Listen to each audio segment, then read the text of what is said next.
मध्य प्रदेश के जिला राजगढ़ से है, जहां छत डालने के दौरान कारीगर सहित 22 लोग मौजूद थे। इसी दौरान गिरी छत घटना की जानकारी तत्काल ही नगर में फैल गई।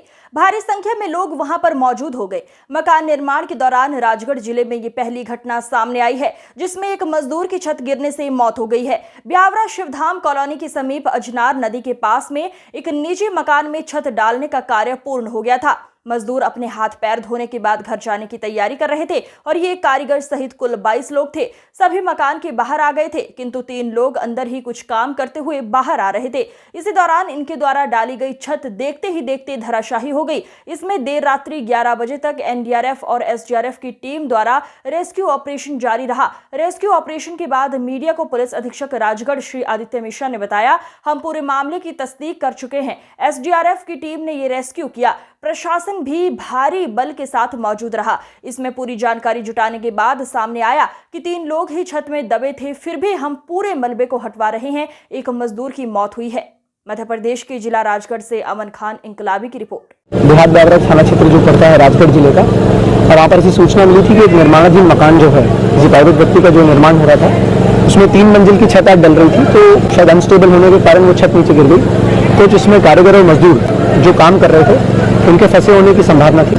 तो यहाँ पर सबसे पहले हमने पहुंचकर जो गंभीर रूप से घायल था उसको प्राइमरी उपचार कराने के बाद हायर फैसिलिटी के लिए भोपाल रेफर कराया गया है। उसके साथ साथ जो कुछ लोगों को जो साधारण चोटें थी उनका भी इलाज यहाँ के प्राइवेट अस्पताल और जिला अस्पताल में भी लगातार चल रहा है। इसी के साथ साथ एक मजदूर की अनफॉर्चुनेटली जो डेथ हुई है, उसकी बॉडी को अभी एसडीआरएफ की टीम यहाँ पर मौजूद थी, तो उन्होंने, क्योंकि मलबा बहुत ज़्यादा था, इक्विपमेंट्स की मदद से उसको निकालकर उसकी बॉडी को रिकवर किया है। उसको अभी अस्पताल पहुँचाया गया है।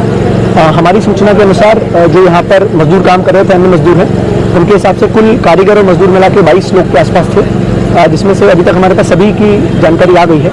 तो मुझे लगता है कि अन्य बॉडी होने की संभावना नहीं है। फिर भी एक होप उसको देखते हुए कि कोई चांस ना रहे, उसके लिए टेलीस्कोपिक विजन और जो टेलीस्कोपिक लाइट्स रहती हैं, जो इक्विपमेंट्स रहते हैं एसडीआरएफ के साथ, उन्होंने मलबे के जहाँ जहाँ भी ओरिफिसेस दिख रहे थे वहाँ पर जाके एक बार उसको चेक करने की कोशिश की है।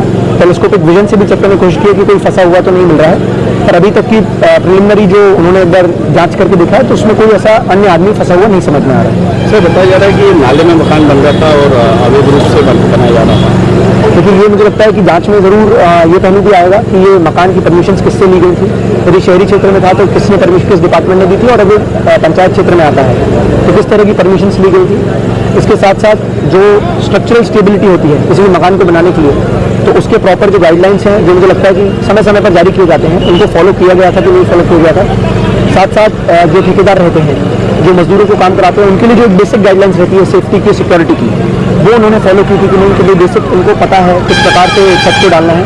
तो मुझे लगता है ये सारी चीज़ें हैं। प्रथम दृष्टि मुझे लगता है रेवेन्यू डिपार्टमेंट से इस चीज़ की रिपोर्ट भी प्राप्त होगी कि ये ज़मीन है, ये किस तरह की ज़मीन है, क्या ये ज़मीन आबादी वाली ज़मीन है या सरकारी ज़मीन है। तो ये जब दोनों चीज़ें सामने आएंगी तो उसमें और हम लोग बेहतर समझ पाएंगे कि किस तरह का निर्माण हो रहा है।